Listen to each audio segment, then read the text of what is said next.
নমস্কার। যেমনটি তোমরা দেখতে পাচ্ছ, এই ভিডিওতে আজ আমরা তোমাদের বিগত 7 সেপ্টেম্বর 2025 হয়ে যাওয়া WBSSC SLST exam for 9th and 10th standard এর যে হিস্ট্রি কোশ্চেন পেপারটা এসেছিলো তার সম্পূর্ণ সঠিক অ্যানালাইজ করব। তোমরা যারা এই পরীক্ষাটা দিয়েছো তারা অবশ্যই দেখে নাও যে তোমাদের কতগুলো রাইট অ্যান্সার হয়েছে। এছাড়া যে সমস্ত চাকরির পরীক্ষায় হিস্ট্রি একটা মেজর পার্ট, যেমন WBCS, এছাড়া upcoming SSC MTS, SSC CHSL, SSC CGL, এছাড়া যারা WBSSC গ্রুপ সি এবং গ্রুপ ডি এর জন্য প্রিপারেশন নিচ্ছ, যেখানে তোমাদের জেনারেল নলেজ পেপারে কিন্তু হিস্ট্রি বিভিন্ন প্রশ্ন আসতে পারে, তো তারা কিন্তু অবশ্যই এই ভিডিওটি দেখো।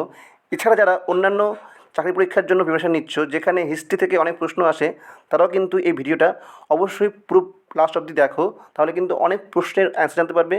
আমি প্রতিটা প্রশ্নের অ্যান্সার এবং তার রিলেটেড কিছু এক্সট্রা ইনফরমেশান দেওয়ার চেষ্টা করব। তো চলো শুরু করা যাক আজকের প্রথম প্রশ্ন। এখানে আমি 7 নাম্বার থেকে পিডিএফটা পেয়েছি। তো আজকের এই প্রথম প্রশ্ন, কোন কোন বছর পানিপথের 3টি যুদ্ধ সংঘটিত হয়েছিল? এর রাইট অ্যান্সার হবে অপশান সি, 1526। কাদের মধ্যে হয়েছিল? বাবর এবং ইব্রাহিম লোদি। 1556 তাদের মধ্যে হয়েছিল? আকবর অ্যান্ড হেমু। আকবরের তরফ থেকে কে লড়েছিল? সেনাপতি বাইরাম খান। আর 1761 তাদের মধ্যে হয়েছিল? আহম্মদ শাহ আবদালি অ্যান্ড মারাঠাস, তাই তো? নেক্সট প্রশ্ন, আমরা পাশেই প্রশ্নটা দেখে নিই। কার শাসনকালে স্যার টমস রো ভারতে আসেন? এর রাইট অ্যান্সার হবে অপশান ডি, জাহাঙ্গীর। কত সালে? মোটামুটি 1615 সালে কিন্তু তিনি এসেছিলেন। নেক্সট প্রশ্ন,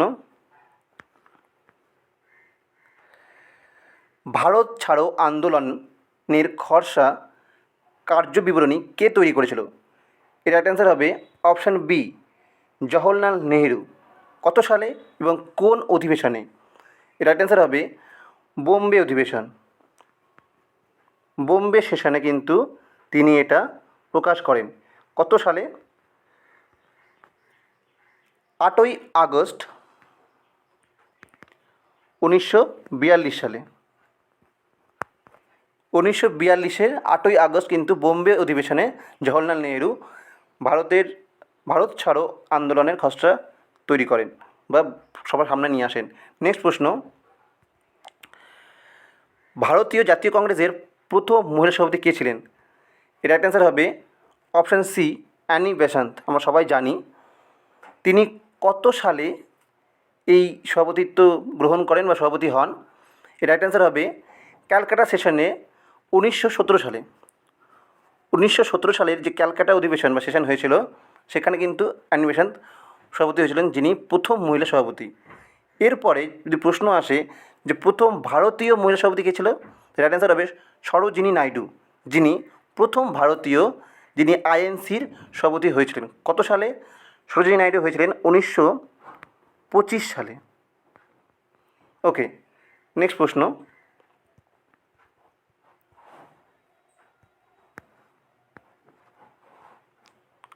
কোন বেদে গায়ত্রী মন্ত্র প্রথম উল্লেখ পাওয়া যায়? এর রাইট অ্যান্সার হবে অপশান এ, ঋগ্বেদ। নেক্সট প্রশ্ন, দিল্লির কোন সুলতান প্রথম দাক্ষিণাত্য আক্রমণ করে?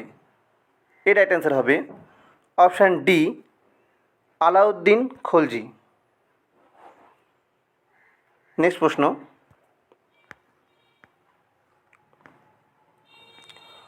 উডের ডিসপ্যাচ কোন বছর প্রকাশিত হয়? এর রাইট অ্যান্সার হবে অপশান এ, 1854 সালে। স্যার চার্লস উড এটি প্রকাশ করেছিল, তারই নাম অনুসারে এটাকে বলা হয় উডের ডিসপ্যাচ, যেটা ভারতে যে আধুনিক শিক্ষা ব্যবস্থার প্রথম ভিত্তি রেখেছিল। নেক্সট প্রশ্ন, কলকাতায় কবে সুপ্রিম কোর্ট প্রতিষ্ঠিত হয়েছিল? When the supreme court founded in Calcutta. Right answer হবে অপশান বি, 1774। কোন অ্যাক্টের মাধ্যমে? 1773 রেগুলেটিং অ্যাক্টের মাধ্যমে। 1773 যে রেগুলেটিং অ্যাক্ট তার মাধ্যমে কিন্তু এই কোর্টটি প্রতিষ্ঠা হয় কলকাতায় 1774। রাইট অ্যান্সার হবে option B. Next question,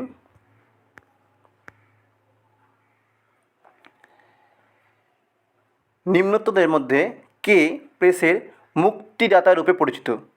right answer হবে অপশান সি, চার্লস মেটকাপ।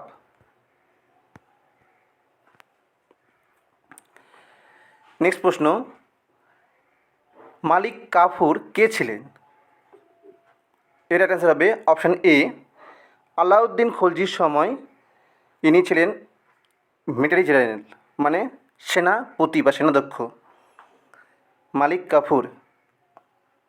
নেক্সট প্রশ্ন, কোন সুলতান দাসদের রক্ষণাবেক্ষণের জন্য আলাদা বিভাগ তৈরি করেছিল? এর রাইট অ্যান্সার হবে অপশান সি, ফিরোজ তুগলক বা ফিরোজ শাহ তুগলক। নেক্সট প্রশ্ন,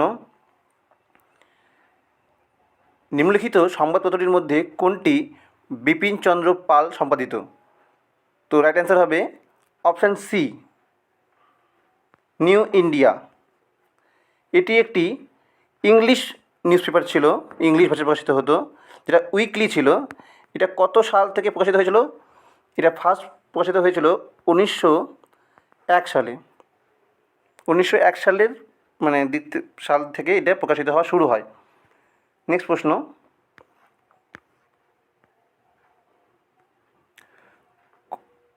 নিম্নলিখিতদের মধ্যে কে হোম রুল লীগে যোগদান করেন? এর রাইট অ্যান্সার হবে অপশান বি, মোহাম্মদ আলী জিন্না। মোহাম্মদ আলী জিন্না কিন্তু পরবর্তীতে হোম রুল লীগে যোগদান করেছিল। নেক্সট প্রশ্ন, মুক্তিদাতা জার কাকে বলা হয়?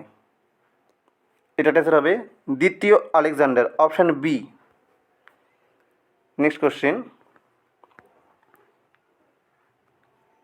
গাথা সপ্তশীর লেখক কে? এটা অ্যান্সার হবে অপশান এ, হাল বা অনেকে হালা বলে। ইনি কে ছিলেন? ইনি ছিলেন সাতবাহন বংশের কিন্তু রাজা। যেমন সাতবাহন বংশ ছিল, তার রাজা ছিল এই হাল বা হালা, যিনি গাথা সপ্তশী লিখেছিলেন। নেক্সট প্রশ্ন, থিওসফিক্যাল সোসাইটির প্রতিষ্ঠাতা কে ছিল? রাইট অ্যান্সার হবে option B, Annie Besant. Next প্রশ্ন, হরপ্পা সভ্যতায় কোন ধাতু অজানা ছিল? হরপ্পা সভ্যতার মানুষ কোন ধাতুর ব্যাপার জানতো না? রাইট অ্যান্সার হবে অপশান ডি, লোহা। লোহার ব্যবহার কিন্তু তারা জানতো না, কিন্তু বাকি সব তামা, ব্রোঞ্জ, সোনা এদের ব্যবহার কিন্তু তারা জানতো। নেক্সট প্রশ্ন, বিম্বিসার কোন রাজবংশের শাসক ছিলেন? রাইট অ্যান্সার হবে অপশান এ, হারেন্যাক বা হরজাঙ্ক বা হারেন্যাক বংশের রাজা ছিলেন বিম্বিসার। নেক্সট প্রশ্ন,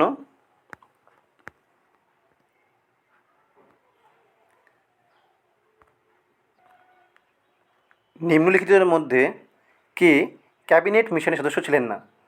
এটার অ্যান্সার হবে অপশান সি, সেরিল রেডক্লিফ, যিনি কিন্তু ক্যাবিনেট মিশনের সদস্য ছিলেন না। এই ক্যাবিনেট মিশন কবে এসেছিল ভারতে? ভারতে এসেছিল 1946 সালে। এখানকার সদস্য কে ছিল? ক্যাবিনেট মিশনের মেন সদস্য ছিল Stafford Cripps, A V Alexander and Pethick Lawrence. আচ্ছা, এই সেরিল র্যাডক্লিফ কী সঙ্গে জড়িত? ইনি কিন্তু 1947 সালে ভারতে এসেছিল বাউন্ডারি কমিশনের হেড হয়ে। ইনি আমাদের ভারত এবং পাকিস্তানের মধ্যে যে বাউন্ডারি সেটা কিন্তু ড্র করেছিল, তার জন্য ভারত আর পাকিস্তানের মধ্যেকার যে বাউন্ডারি তাকে বলা হয় র্যাডক্লিফ বাউন্ডারি।